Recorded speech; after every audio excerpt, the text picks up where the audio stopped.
So I think it's all product dependent. They have introduced new product as of recent, and that product has done well, especially in their Air franchise. I think it's a matter of time. Nike really took its foot off the pedal when it came to innovation since the pandemic, and now it's just starting to push the pedal harder.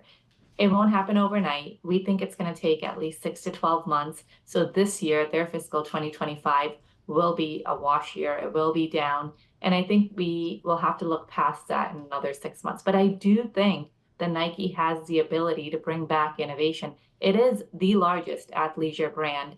And while it has lost share to Hoka on in running and Adidas in the lifestyle category, if they can get the right product out, they can do well. Their dunks were a huge success, but they need more. Can you talk about how much of the movement that we're seeing in Nike today has to do with company-specific news, and how much of it has to do with traders kind of telling us a signal about the consumer maybe being weaker than perhaps the numbers that we got this morning, the eco data that we got this morning suggesting? Sure. I would say that the bulk of the move that you're seeing today is company specific. It's not the macro. When I look at the athleisure space, there's a lot of tailwinds in there, especially the sporting events. We have the Paris Olympics coming up, and there is still brand heat for sports to be outdoors that provides a benefit to these athleisure brands. So I'd say while the consumer is being picky and they're choosy, they're still spending where they want to spend. And if you have the product, they will come to you. But nevertheless, why is it going so poorly? Like, they want to sell direct to consumer and like not do the retail stores as much. But even that strategy didn't work. I mean, how do they fix a problem that has so many tentacles? The problem is at the core. The problem is at the product. So if they can fix the product, I think the problems almost resolve in themselves. It's not that Nike has lost its brand heat.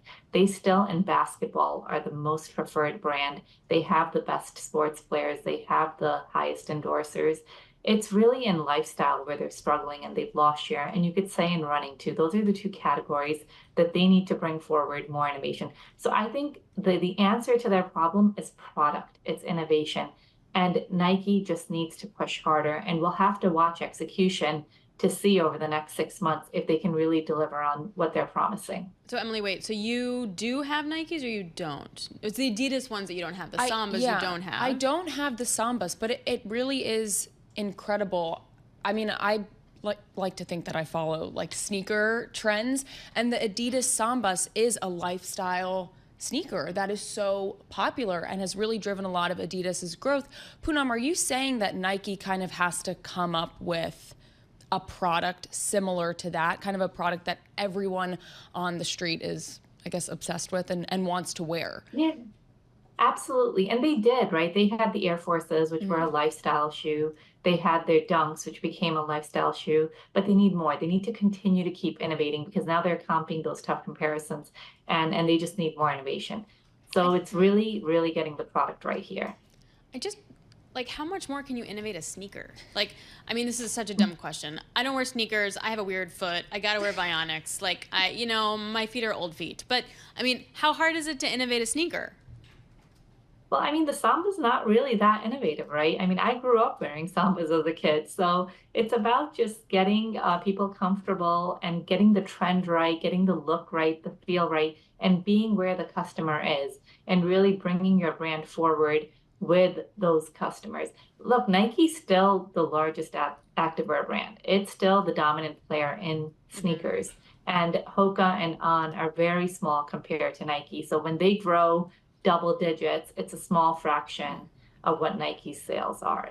So I really do think that they can bring something forward and really do well if they get the product. And remember, they also have to endorse the product, right? The product can come out, but then they need athletes, they need celebrities, they need influencers to make that product develop brand heat and catch steam into the marketplace because that's how it works. That's how products sell.